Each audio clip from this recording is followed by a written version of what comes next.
Magandang araw po, si Dr. Willie Ong ito. Ngayong araw magbibigay ako ng mga tips para sa lahat ng may sakit tulad ng inuubo, sinisipon, may trangkaso. Marami nagtatanong sa amin, Dok, ano bang gamot iinumin? Kailangan ba uminom ng antibiotics?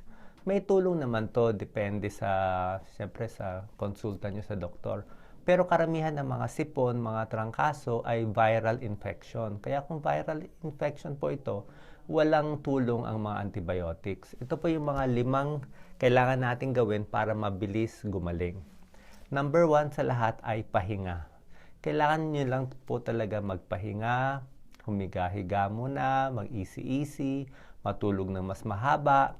Kung di makatulog, kahit humiga lang tayo sa oras, 2 oras, yan po ang pinakamabisang paraan para lumakas. Kasi tinutulungan mo yung katawan mo na labanan yung infection. So pag rested ka, mas kaya mo labanan to. Okay? Pahinga. Number 2, mas maganda po pumunta tayo sa medyo malamig na lugar. Kasi kung doon tayo sa mainit na lugar, lagi tayo pinapawisan, tapos nilalagnat pa tayo, lalong tataas ang lagnat natin. So ang maganda, malamig na lugar. Ang pinakamagandang temperature nga ay 25 degrees kung merong medyo malamig.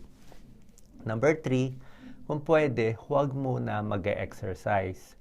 Pwede kayo maglakad-lakad, mag-stretch-stretch, pero para sa may sakit, ang payo ko, huwag muna mag-exercise. Yung iba kasi, pupunta pa sa gym, inuubo na nga, sinisipon na nga, pagod na nga, papagurin mo pa yung katawan mo, ay baka lalong lumala yung sakit.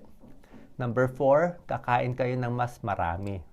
Okay? Siyempre, merong virus may mahina yung katawan mo, kailangan mo kumain ng mas marami, mas masustansya, gulay, prutas, isda, konting karne.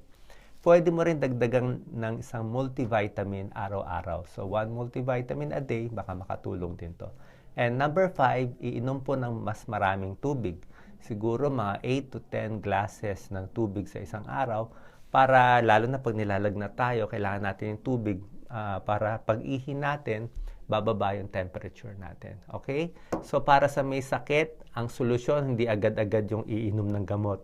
Ang pinakasolusyon, tutulungan natin yung katawan natin lumakas, malabanan yung mga virus, bacteria sa katawan. Tulad na sinabi ko, pahinga po ang number 1. Tsaka kung magaling na kayo, ang last tip, huwag naman agad-agad babalik sa trabaho. Di ba?